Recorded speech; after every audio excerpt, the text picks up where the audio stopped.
flowers captured the pollinators' attention. They capture people's attention as well.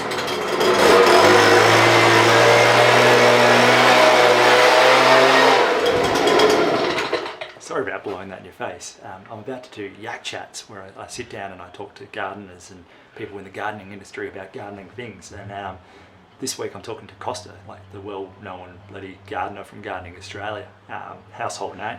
So it's a pretty special episode. It's my first one, so I'm pretty excited about it. But just got to finish blowing this first, and then we can get on to it.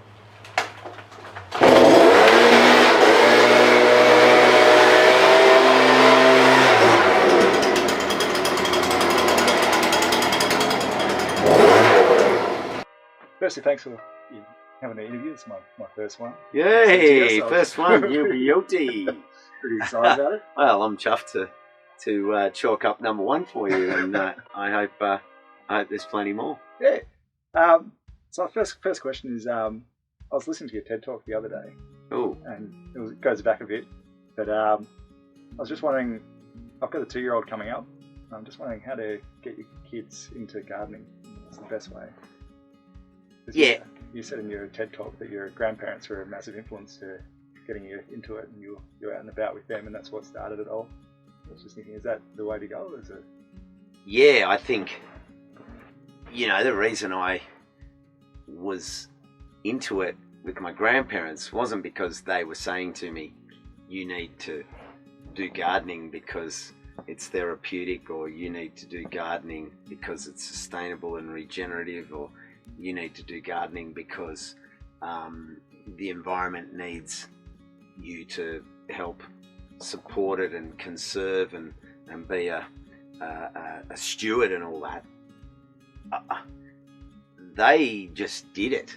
Yeah. And I just saw that. Yeah. So that there was a certainty about their actions that I saw. And so if you want children to do something and you want to embed something, I think, into their lifetime DNA, yeah, they're going to get that by observing you doing it. And then when they come to you, that's a very different thing to you saying you have to do this, or and as you just go about your business and they want to participate, then there's your chance to take them deeper into it. And then I think, you want to build it in layers. So something like a journal where they start to draw, and a journal where they start to cut out pictures and make things and collect things and stick a seed packet in there and talk about that. So you actually teach them through a journal how they can write things down. When did this flower, what day? And then they can look back, and you can look back together and say, oh, last year, when did we plant them? We planted them on this date, and when did they flower? So you start to build a connected narrative, not just, oh, that was something we did that weekend because Uncle so-and-so came from, interstate and he's a mad gardener. So that for me is the way. And if you go on holiday, stop at the Botanic Gardens and go into a nursery and just stop and have a look around and say, oh, will we get something to plant? And that way you're building a culture around it. You're building a family habit. And if you build family habits that everyone just does, well, that becomes the norm. And then that habit becomes the culture, and the culture becomes who you are. So that's kind of that's how I'd approach it. Nice. That's a good way about it. The other one I was thinking of is the currently with the bee situation, where the bees are in decline and there's the mites that are attacking them and everything. A lot of the places I go around with my lawn round, you don't have bee-friendly gardens anymore. What's the best thing that people can do to kind of get that bee-friendly vibe back? Yeah, that's,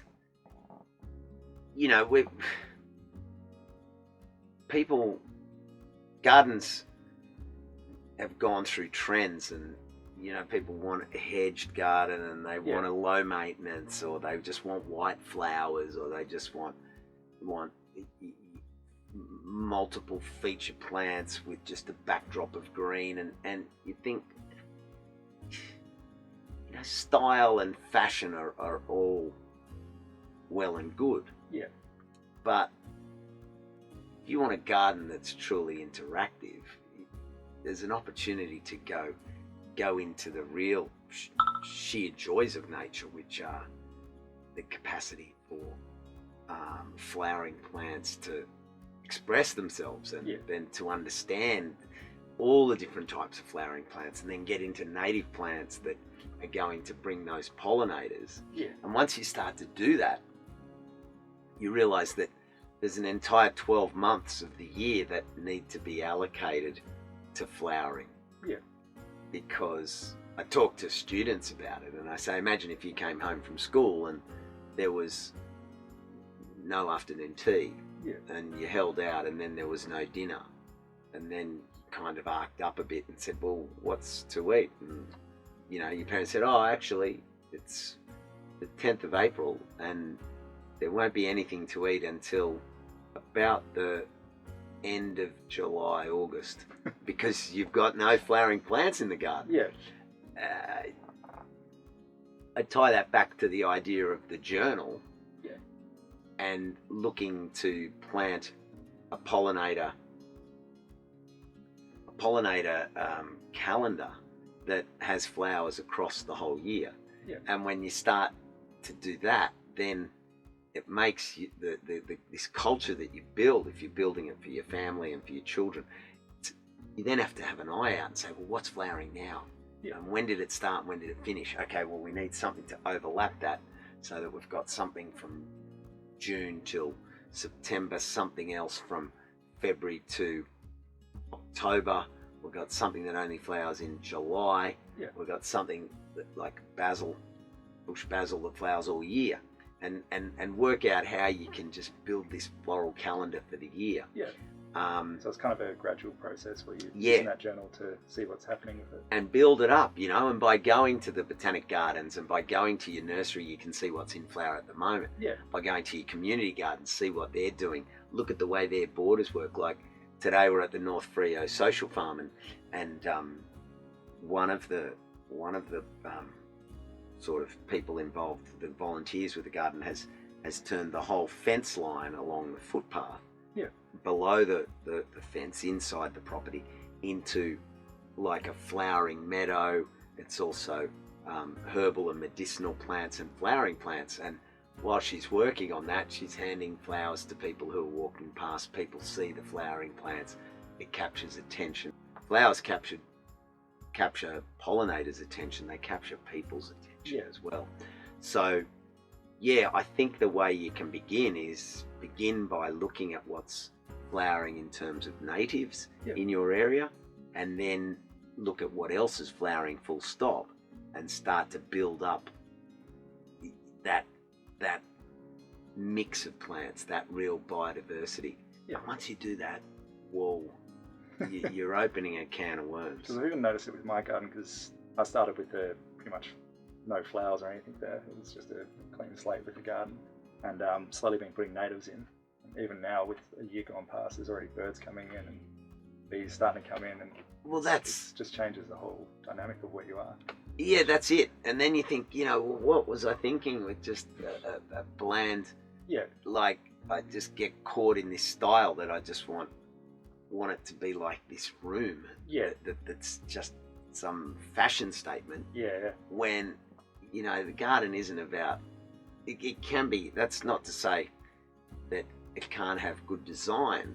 Of course that's important, but if ever there was a time relative to your question about the need to have flowering plants for pollinators, now's the time. And once you do start to do it, then you realize just how that biodiversity is an example of build it and they will come. Because if you get the insects, then with the insects comes the birds, and with the insects comes the marsupials and the ground life. So you're actually rebuilding an ecology. You're not just building a garden. And that's that difference. It even brings a more fun element to your garden, because you're you're getting more things coming to it to be able to watch and put in your journal that you're talking about. Yeah, that's right. So, that's awesome. You know, that the more I look at it and the more I see these groups that are regenerating landscapes and regenerating, you know, corridors of bushland, the more I realise that this is the highest grade of work that we can be doing for the planet. Yeah, I find that each day when I think about it, you're actually contributing something each time you're looking after a plant or getting bees happy. It's always you're actually contributing something. Because it's also a case of creating not just the habitat, but the opportunity to nurture native species that many people don't even know. Yeah. Like there's native bees out there, particularly here in WA. Yeah. Like there's a whole raft of native because I saw my bees, first pollinator species. Little blue bee the other day. Yeah, blue banded. Yeah. Yeah. And I hadn't seen one before. I've been out in the garden for 10 years working for her. And finally saw one, and it was You hear them and you see Yeah. them because they move so differently. Yeah. You know, they move around and they're like a diesel engine, and they roll along, and you know, to get that, to have that happen and to create that facility to bring them in, and then to show your children or your family or to anyone, even just yourself.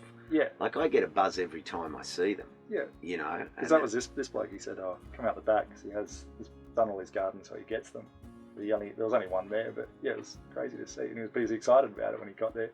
So he took me out the back, and we actually saw it as soon as he said it. So it was a good moment. that's a great moment, and you know, that's an end game that, you know, money isn't going to buy that. Yeah. You know, you can't just kind of throw a whole lot of money at it and think it's going to work. Like the garden has to build. You can't just come with some deluded idea that I'm going to put all these mature plants in and it's all going to happen. It's got to be this step by step. The more incremental it is, and the more step by step, and the more you record and document when you put stuff in, and then watch it and take photos, then you can really appreciate where it's come from. Yeah. And then share that knowledge locally. Yeah. To others. Yeah, pass it on. Yeah. Get them into it. Yeah. It keeps growing, and then your little community eventually has a bee-friendly community. So yes. That's a good way of doing it. My industry is really heavy on the sprays, trying to get the weeds killed in lawns and in the gardens themselves. Is there an alternative to that, or is it? Or should people just start getting happy with having weeds in the gardens, or is it? Oh yeah, that's a multi-layered question. I think we have to look at the nature of weeds and understand how, why, and where they establish. Yeah. And they generally establish because there's, an invitation. The ground is compacted, the soil has been damaged, there's mineral issues which the weeds come in because those conditions suit them. Yeah. Once we change those conditions, the weeds won't prosper. We kind of want to think about avoiding the use of chemicals, because then chemicals impact the entire food chain. Yeah. And so once you start knocking out the spiders, the small spiders, Yeah. little jumping spiders that are there controlling insects that are chewing insects that are going to eat the leaves of things that people then want to spray, but they've killed the natural predators. So then once they start spraying, you've got to spray more because you've knocked out the predators that would have naturally looked after them. And then it becomes this vicious cycle where you're just paying to continue to damage the food chain that would look after it if you just stepped out. Yeah. And once you start to think about what that impact means to the overall ecology of an area, you think, well, do I want to be degenerative or regenerative? Yeah. Consistently, like people that just lazily do the edges of lawn by spraying. Yeah. Like, it's toxic to the environment. Yeah. You can't just say this is a long-term solution. This was never done. Yeah. There was always an alternative. Yeah. But now we've gone for the convenient, cheap Fast option thing, and the fast thing. Yeah. And that fast thing is a fast lane to wiping the natural checks and balances that exist in any ecosystem. So, if you're working in a landscape where these chemicals have been used, you need to ease your way out of that. Yeah. It's not for me to point my finger and dictate what practices you want to use. Yeah. But until you see and understand that there are alternative methods for managing these things, particularly for wind-blown weeds, you have a border to a garden area of grass so that that border catches any weed seed, it catches any runners. Yeah. It's easier to manage than, some sort of sprayed edge. Yeah. These alternatives are out there. Yeah. There's also chemical alternatives, but they're not going to be that same strength. Yeah. So these organic chemical alternatives require a little more regular application to knock things out. What that does require is a commitment and a patience that if I don't want that convenience, but I want the opportunity to rebuild the ecosystem, I need to accept that I might have to do it a few times. Yeah. And that's a small price to pay. Yeah, 100%. So after I went up to Kalamunda, the Kalamunda Festival with you, and I was kind of blown away with you, watching you interact with the crowd afterwards. And as you went around, you went to the kids as the garden gnome, and you just were very community minded. What's the best way for like a normal, a non-celebrity kind of gardener to just connect with the community again? There's plenty of ways. I mean, first of all, you could make a connection to your local community garden and meet other gardeners and chat to them. You could connect through your local land care group because there's lots of individuals out there doing really good things, and they're all orbiting in a similar space. Local schools. Okay. Schools are really valuable places that they need people to help. Yeah. So connecting with the PNC and the school garden. There you go. Sorry to interrupt. I know that was a good conversation going, but I made a little stuff up. At 20 minutes, my camera turns off, and me and Costa realised this, and we heard the beeping noise, but we didn't realise that it actually turned off a minute 20 before that. So it took out the end of that conversation, and it took out a bit of another question, and then it took out, kind of started halfway in this other question. When we heard the beep, we started again. So this is going into that. And what that was basically I told Costa that I think the book that he's written, CostasWorld, is like one of the best gardening books that I've read. And Costa was really stoked with that. And then we went into kind of talking about the book itself, and this is the halfway mark. But still got some good stuff in it. So enjoy. Sorry about the little stuff up. How cool are these? Anyway, carry on. The thing I wanted with the book was I wanted to say this is why I love science and nature. Or gardening, whatever bracket you want to put it under, caring for country, all of that. This is the science behind it, but then this is the action. And I felt it's more important that I focus on the heart side. This is why I love it. So that can be a cue to draw people in. And rather than saying this is the science, this is why I love it, this is what you can do. I said, no, this is what I love. This is the science that is behind that, which I love. And then this is what I love doing. And that way it was more about how I've seen the joys of science, how I've seen that interconnection, and how I'm piecing together nature and life, and that there's an opportunity to just keep putting pieces of this puzzle into my life every day, and I'll need a few lifetimes to keep doing it, you know. But I'll get a fair bit into this one. Yeah. No, I'm pretty fired up, and Yeah. and I just love it. I love nature, and I love, I suppose, who I am and what I'm doing more and more each day. Yeah. And I'm happy to say that. Yeah. You know, which is a real privilege to keep building on what I love. Yeah. No, not many people get to go that path, which is Yeah. a unique one. Yeah. It's A lot like, of people, I think, get trapped in what they're doing. They think they're set on that, where you've found what you like, and you're just growing constantly that direction, which is really cool. yeah, it is a chance to sort of, well, you got to work at it. Yeah. You know, I mean, I put the time in, and I do what I love, but it's not a free ride. Yeah. Like, it's not just like, oh, it all just comes. Yeah. I'm constantly on the lookout,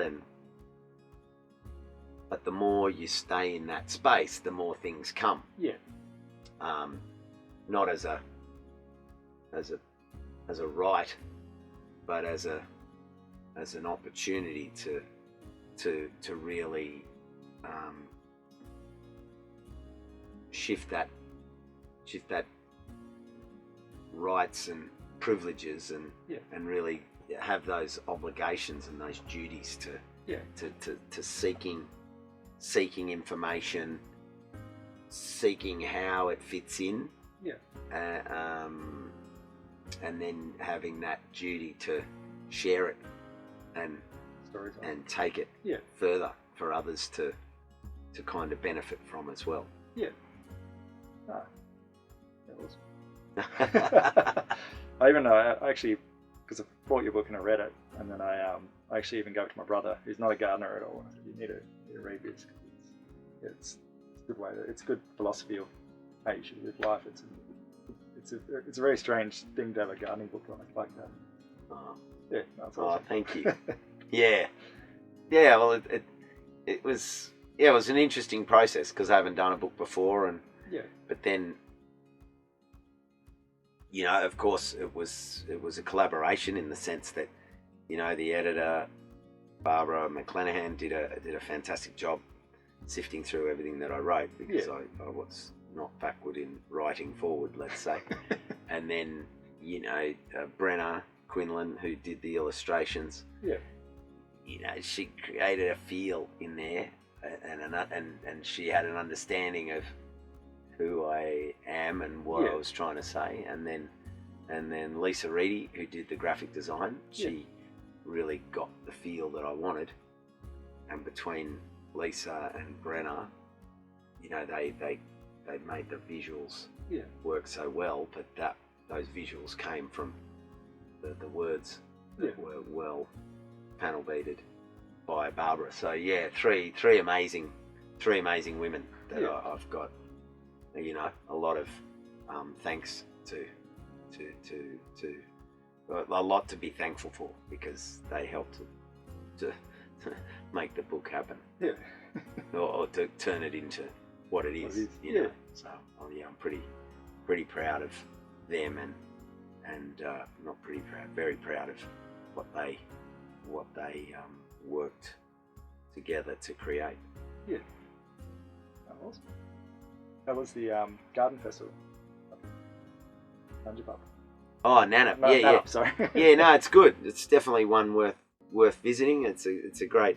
There's lots of great open gardens that people can go and visit. There's some great panels and discussions and workshops and things, and then of course the stalls and stuff. So no, I really enjoyed it. It's the second, third or fourth time. Might be the fourth time, third time, fourth time.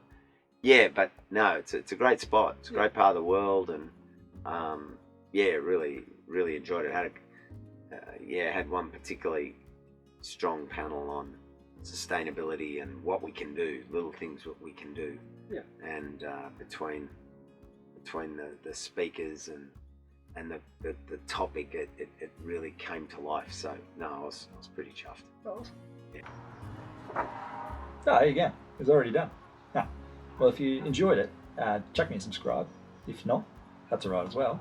But if you're in Perth and you want to come have a chat about gardening or something in your field of gardening, I'd be stoked to have a chat with you. So yeah, just comment down below and I'll get in touch. But yeah, catch you later.